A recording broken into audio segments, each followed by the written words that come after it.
샛별마을, 양지마을, 시범 우성현대가 선도지구에 지정되고 목련마을 빌라도 선도지구에 준하여 재건축할 수 있는 길이 열렸습니다. 우리 모두 분당의 선도지구에 지정된 단지들을 응원하는 게 좋겠습니다. 선도지구가 제대로 잘 진행되어야 선도지구에 지정되지 않은 단지들도 여러 혜택을 누릴 수 있을 테니까요.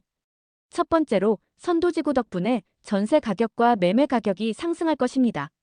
일단 성남시는 선도지구에 대해 제대로 된 이주 대책이 마련되어 있지 않기 때문에 선도지구 주민들은 주변 단지로 이주를 해야 합니다.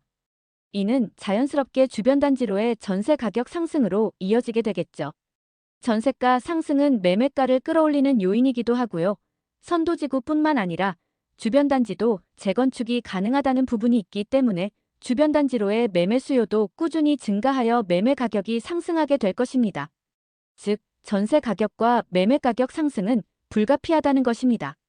다만, 이러한 상승은 선도지구가 잘 진행되어야 한다는 전제가 필요합니다. 선도지구는 엎어지고 후속지구는 잘 된다. 그럴 가능성은 매우 낮습니다. 선도지구가 잘 되어야 시장의 반응이 좋아지고 외부 투자자들의 유입이 빨라집니다.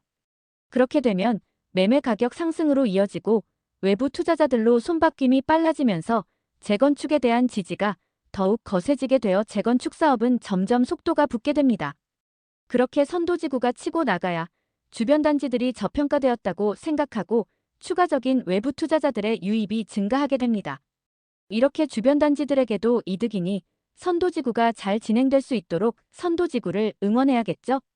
그리고 일기 신도시 중에 우리 분당처럼 선도지구로 지정된 단지가 골고루 편성된 곳이 없습니다.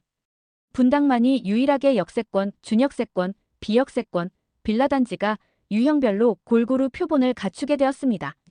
이렇게 분당의 다양한 유형의 선도지구가 진행하는 내용을 함께 스터디하며 벤치마킹한다면 후속지구들은 더욱 빠르게 재건축 진행하실 수 있게 됩니다.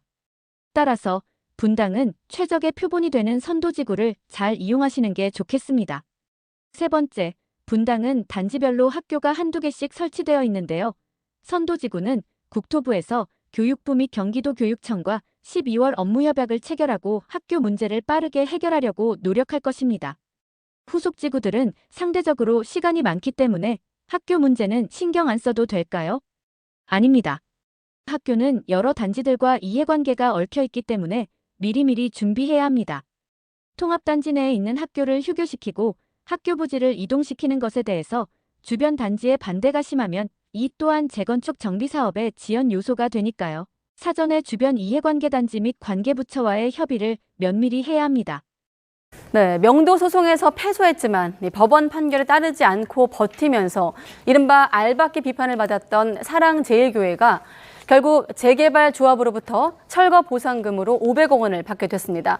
관련 업계는 법 위에 알박기라는 최악의 선례를 남겼다면서 앞으로 다른 재개발 사업에 나쁜 영향을 줄 거라고 우려했습니다. 다음은 교회입니다. 방금 영상 보셨죠?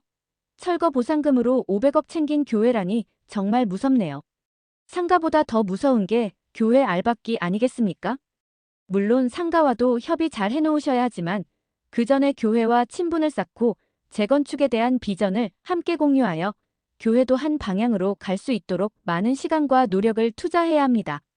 마지막으로 선도지구는 풀베팅하여 사업성에 문제가 있을 것이고 타단지들은 과열 경쟁에 휘말리지 않게 되어 풀베팅하게 되지 않으니 정말 웃어도 되는 걸까요? 후속지구는 차기를 노리는 것이 선도지구보다 정말로 유리한 게 맞나요? 정말 과열 경쟁 없을까요? 아닙니다. 내년에도 12,000세대를 지정할 예정이어서 수많은 단지들이 제안을 하게 될 텐데요. 결국 많은 단지들이 선도지구 공모와 같이 과열 경쟁할 것이고 풀베팅하게 될 가능성이 아주 높습니다. 성남시는 정비계획이 준비된 곳부터 제안하라고 하는데요. 과연 내년에 몇 곳이 제안에 참여할까요? 참고로 올해 특별정비 예정구역 67곳 중에서 47곳인 70%가 선도지구 공모에 참여하였습니다. 어마어마하죠? 아마 내년에도 어마어마할걸요. 한번 사례를 들어보겠습니다. A단지부터 U단지까지 26곳이 주민 제안 방식에 참여한다고 가정해보겠습니다. 또한 선도지구 도시 활성화 기능 중 이주주택 마련, 장수명 인증, 추가 공공기여는 동일하다고 가정하겠습니다. B단지는 올해 지정 안 되면 공사 비용과 인건비가 계속 상승할 것을 염려하여 재건축은 무조건 속도전이라고 여겨 사업성이 훼손되더라도 풀베팅을 합니다. B단지와 인근 단지인 H, J, P단지는 B단지가 풀베팅한 소식을 듣고 함께 풀베팅에 동참합니다. M단지는 사업성 훼손 끝판왕인 장수명 인증은 베팅하지 않고 이주주택 마련과 추가 공공기여만 하기로 하였습니다. M단지의 인근 단지인 E, G, L, S, U단지도 질 수 없다고 하여 이주주택 마련과 추가 공공기여를 진행하는 것으로 정했습니다. 나머지 단지들은 사업성을 많이 훼손한다는 이유로 주민 동의를 구하기 어려워 추가 공공기여만 하기로 합니다.